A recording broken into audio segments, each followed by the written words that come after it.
विधान परिषदेला डोळ्यासमोर ठेवून आम्ही कसे शिंदेंचे स्वयंघोषित निकटवर्तीय आहोत हे दाखवण्याचा प्रयत्न सभागृहामध्ये नीलम गोरे आणि सभागृहाच्या बाहेर म्हात्रेंकडून चालवला जात असेल तर दोघींच्याही हे लक्षात यावं.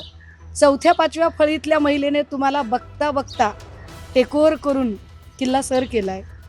तुम्ही आत्ता काय करताय हे सगळं? तुम्हाला असं वाटतंय ज्या नीलम गोरेंनी अख्खी पुण्यातली शिवसेना संपवून टाकली, विकून टाकली, महापालिका निवडणुकीच्या वेळेला अक्षरशः आक्रमक असणारे शिवसैनिक नीलम गोरेंच्या घरात घुसायला लागले, त्या नीलम गोरेंनी पक्षावर बोलावं, संघटना बांधणीवर बोलावं. हे किती वाईट आहे नीलमजी, किती वाईट आहे की तुम्हाला ट्रोल करावं इतकं सुद्धा तुमचं चर्चामूल्य शिल्लक राहिलेलं नाही. युद्धशास्त्राचे काही नियम असतात, राजकारणातही तसे काही नियम असतात असं आम्हाला वाटतं. मुळात एखाद्या योद्ध्यासोबत जेव्हा तुम्ही भिडता तेव्हा त्याच्या कुटुंबियांवर हल्ले करायचे नसतात. मी इतक्या वर्षामध्ये एकनाथ शिंदेंच्या बद्दल मी असंख्य वेळा बोलले असेल, पण सन्मान्य लता वहिनी यांच्या संबंधाने आम्ही कधीही चुकूनही चकार शब्द बोललो नाही. अगदी हाच नियम आम्ही जवळपास सगळ्या नेत्यांच्या घरात आणि त्यांच्या कुटुंबियांबद्दल वापरला. आज मर्यादा पुरुषोत्तम प्रभू श्रीरामाची जयंती आहे, रामनवमी आहे, परंतु मर्यादा कशाशी खातात हे ज्या म्हात्रेबाईंना माहीत नाही. खरं तर मी एक लेवल पाळून असते की कुणावर बोलायचं आणि कुणावर नाही बोलायचं याचे माझे काही मी नियम तारतम्य ठेवलेला आहे. पण हे एकदा नाईलाजाने सांगावं लागेल की विधान परिषदेला डोळ्यासमोर ठेवून आम्ही कसे शिंदेंचे स्वयंघोषित निकटवर्तीय आहोत हे दाखवण्याचा प्रयत्न सभागृहामध्ये नीलम गोरे आणि सभागृहाच्या बाहेर म्हात्रेंकडून चालवला जात असेल तर दोघींच्याही हे लक्षात यावं. चौथ्या पाचव्या फळीतल्या महिलेने तुम्हाला बघता बघता टेकओव्हर करून किल्ला सर केलाय. तुम्ही आत्ता काय करताय हे सगळं? तुम्हाला असं वाटतंय ज्या नीलम गोरेंनी अख्खी पुण्यातली शिवसेना संपवून टाकली, विकून टाकली, महापालिका निवडणुकीच्या वेळेला अक्षरशः आक्रमक असणारे शिवसैनिक नीलम गोरेंच्या घरात घुसायला लागले, त्या नीलम गोरेंनी पक्षावर बोलावं, संघटना बांधणीवर बोलावं. नीलम गोरे, तुम्ही काय म्हणालात की 3 दिवस आता मला ट्रोल केलं जाईल, तुमच्या लक्षात येते का? लोकांनी तुम्हाला ट्रोल करण्या इतकं सुद्धा खिचगिंती धरलं नाही. हे किती वाईट आहे नीलमजी, किती वाईट आहे की तुम्हाला ट्रोल करावं इतकं सुद्धा तुमचं चर्चामूल्य शिल्लक राहिलेलं नाही. तुमचं उपयोगिता, उपद्रव्य मूल्य किती शून्यवत ठरलेलं आहे हे त्यातनं तुम्हाला कळलं असेल. राहिला प्रश्न पाण्याचा, ज्यावरती फार बोललं जाते. दारणा धरणातनं मिरगाव गावला पाणी द्यायचं होतं. पाणी कुणालाही कुणीही मागू शकतं. अगदी एखाद्या कैद्याने पाणी मागितलं आणि जेलरने पाणी दिलं याचा अर्थ कैद्याच्या गुन्ह्यामध्ये जेलर सहभागी असं होत नाही. मुळात मिरगाव गावच्या ग्रामस्थांनी पाण्याची मागणी केली. तत्कालीन जलसंपदा मंत्री जयंतरावजी पाटील यांच्या मंत्रिमंडळाच्या उपविभागीय समितीत निर्णय झाला. जयंतराव पाटील यांच्या उपविभागीय समितीच्या बैठकीमध्ये तो निर्णय झाला आणि प्रति व्यक्ती प्रतिदिन 30 लिटर क्षमता या न्यायाने पाणी द्यावे असे ठरले. प्रति व्यक्ती प्रतिदिन 30 लिटर या न्यायाने किती जलकुंभ लागेल अशा एका मोठ्या जलकुंभाची निर्मिती या निमित्ताने मिरगावमध्ये उभी केली. मात्र मिरगावच्या या जलकुंभातून जर नंतर ते पाणी खरातच्या फार्म हाऊसकडे वळतं केलं असेल तर यात जयंत पाटलांची तरी चूक कशी काय? पण पाणी हा विषय ह्युमॅनिटी आहे, शस्त्र हा विषय ह्युमॅनिटी नाही.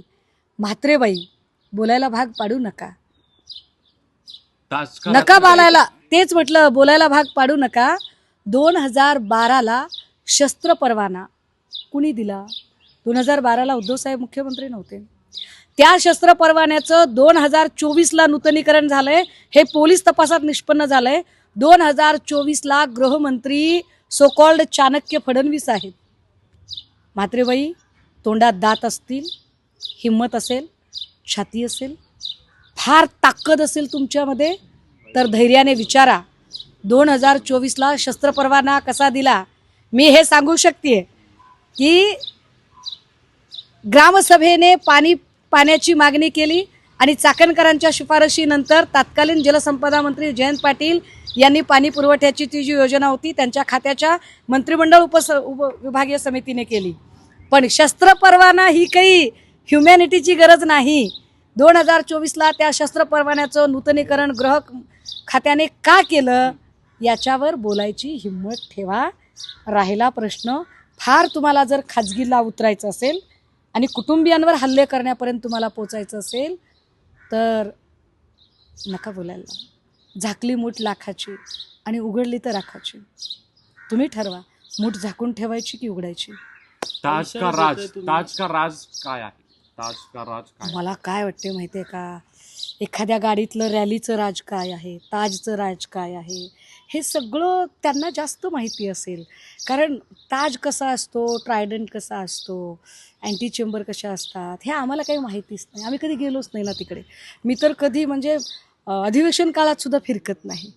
आपलं काही त्या म्हणजे त्या मंत्रालय आणि या सगळ्या गोष्टींशी काही माहितीच नाही.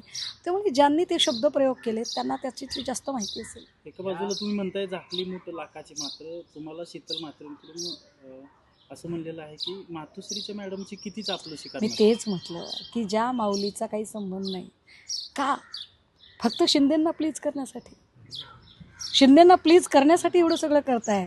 अरे पण विसरताय का, शिंदेंना जितके ठाकरे माहीत आहेत तितकेच हे सगळे चापलुसी करणारे लोक माहिती आहेत. त्यामुळे या चापलुसी करणाऱ्या लोकांना नेमकं कुठं ठेवायचं हे त्यांना चांगलं माहिती आहे. वेगळं काहीच सांगायची गरज. दुसऱ्या बाजूने त्याच ट्विटमध्ये संजय राऊतांचा गांजा राऊत अशा प्रकारचा उल्लेख केला आणि आदित्य ठाकरेंनी कॉलर पकडली. काय पृथ्वीचा आकार केवढा, ज्याच्या त्याच्या डोक्या एवढा.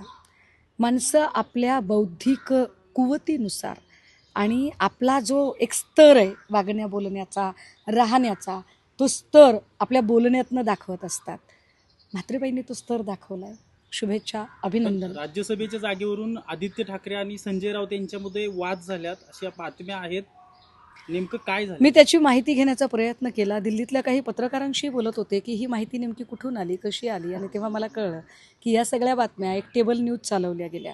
ज्या टेबल न्यूजमध्ये जर आता काहीच नाही आहे तर मग ती जो एकोपा असतो तो एकोपा तोडायचा कसा. कारण डिवाइड अँड रूल पॉलिसीने काम केल्याशिवाय भाजपला तो एकोपा तोडणे शक्य नाही. त्यामुळे त्यांनी जर त्या पद्धतीने टेबल न्यूज चालवले असतील तर काही हरकत नाही. शीतल म्हात्रेंनी पुन्हा आता एक ट्विट केलंय ज्याच्यात ते असं म्हणतात की सुषमाताई, मूळ हा विषय जो आहे तो ताजमध्ये झालेल्या मीटिंगचा आहे, उगाच इकडे तिकडे उड्या मारू नका. मी तेच सांगते की ताजचा विषय असेल किंवा गाडीवरच्या रॅलीचा विषय असेल किंवा अँटी चेंबरचा विषय असेल, कशाला बोलायला लावताय? वारंवार इशारा देताय तुम्ही की झाकली मूठ लाखाची, कशाला बोलायला लावताय? काय नेमकं तुमच्याकडे असं आहे की ते तुम्ही सध्या बोलत नाहीये मात्र मी स्तर सोडणार नाही. त्यांनी स्तर सोडायला भाग पाडू नये. मी स्तर सोडणार नाही. काही व्हिडिओचा बी तुम्ही व्हिडिओ नेमका कुणी काढला? नाही, त्याच म्हणाल्या होत्या ना. प्रकाश सुर्वेचा जो व्हिडिओ आहे तो मॉर्फ केलेला आहे असं त्यांनीच सांगितलेलं होतं. त्यामुळे तो जो व्हिडिओ आहे तो व्हिडिओ हा खरंच मॉर्फ आहे का? जर मॉर्फ असेल तर ओरिजिनल व्हिडिओ कोणता आहे बरं? ते जे लाईव्ह आलं होतं ते लाईव्ह राज सुर्वे अकाउंटवरून आलं होतं. हा राज सुर्वे कोण आहे ह्याची उत्तर आता त्यांनीच द्यावी लागतील ना. सुरुवात त्यांनी केली आहे, शेवट पण त्यांनीच करावा ना. खरातल्या पाण्यासाठी जो सगळा आग्रह होता तो मातोश्रीमधून मातोश्रीतल्या मॅडमचा होता असं मी त्याच्यावरती आत्ताच आपल्याला स्पष्टीकरण दिलं. त्यावर तुम्हाला असं वाटत नाही का की त्यांची बैठक झालेली असेल, त्या बैठकीत तसे आदेश दिले गेलेले असतील? मला असं अजिबात वाटत नाही. मी त्याच्याबद्दल प्रचंड कॉन्फिडंट आहे. कारण मला माहिती आहे, मी याच्या आधी बोलले की महाराष्ट्रातल्या 3 नेत्यांबद्दल मी खूप खात्री देऊ शकते. माझ्या विरोधी पक्षातले असले तरी मी देवेंद्र फडणवीस यांच्याबद्दल खात्री देऊ शकते की ते अंगारे धुपारे गंडेदोरे कधीही करणार नाहीत. आणि मी तशीच खात्री आदरणीय पवार साहेब आणि सन्माननीय उद्धव ठाकरे साहेब यांच्याबद्दल देऊ शकते. उद्धव साहेबांच्या हातातले रुद्राक्ष हे त्यांच्या वडिलांकडून आलेले आहेत. अदरवाईज ते भानगडीत पडणार नाहीत. हां, पण अशी खात्री म्हात्रेबाई शिंदेंबद्दल देऊ शकतात का याच्यावर त्यांनी एकदा बोलावं. जिरवाळांबद्दल एक शेवटचा प्रश्न की जिरवाळा नाही, मी पोस्ट केले नाहीत. आपलं काहीतरी चुकतंय. नाही, आपलं काहीतरी चुकतंय गणित. आपलं काहीतरी गणित चुकतंय. मी असे कुठलेही फोटो पोस्ट केलेले नाहीत. मी अशी कुठलीही माहिती पोस्ट केली नाही. मुळात काल जो काही प्रकार झाला त्या प्रकारामध्ये जर 2 व्यक्ती त्यांची जर कन्सेंट असेल तर तिसऱ्याने मध्ये पडण्याचं काही कारण नाही. दोन्हीपैकी एकाही व्यक्तीचं जर त्या संबंधित गोष्टीवर जर ऑब्जेक्शन नसेल तर त्यांच्या प्रायव्हसीचा भंग करणं हे चुकीचं असेल. आणि असली काय म्हणतात त्याला बेडरूममधली जासूसी करण्यात मला अजिबात इंटरेस्ट नाही. त्यावर जी कोणी- संजय शिरसाट असं म्हणते की राज्यातील मंत्र्यांना हनी ट्रॅपमध्ये अडकवलं जाते किंवा ट्रॅप केलं जाते. राज्यातील मंत्री सुरक्षित नाहीये. ते त्यांचं त्यांनी बघावं, कारण अडकवणारे कोण आहेत आणि कोण त्यांच्यासोबत बसलेला आहे, सत्तेत मांडीला मांडी लावून बसणारे कोण आहे ते त्यांचं त्यांनी विचार झिरवाळांचं काय करावा. चुकलं नाही. नाही, झिरवळांचं चुकलं का नाही चुकलं याच्यावर मी का बोलावं? मला सांगा, ज्या गोष्टीने इथे सामाजिक याच्यामध्ये जर काही मला इकडे काही होतच नाहीये, काय संबंध आहे? एक माणूस त्याच्या घरात काय करतो याच्यावर कशी काय पत्रकारिता टिकून राहू शकते बरं? ही पत्रकारिता असू शकते का एखाद्याच्या बेडरूम मध्ये डोकावणं? ही ती काय? पुढची व्यक्ती ब्लॅकमेल करते अशा पद्धतीनं, अरे वेगवेगळ्या मग ते- मंत्र्यांना ती ब्लॅकमेल करते. हो, पण त्याच्यावर ऑब्जेक्शन कुणी घ्यावं लागेल? ज्या 2 लोकांचा व्हिडिओ आहे त्या 2 पैकी कोणीतरी एकाने घ्यावं लागेल ना. आपण कसं काय त्याच्यावर बोलू शकतोय बरं?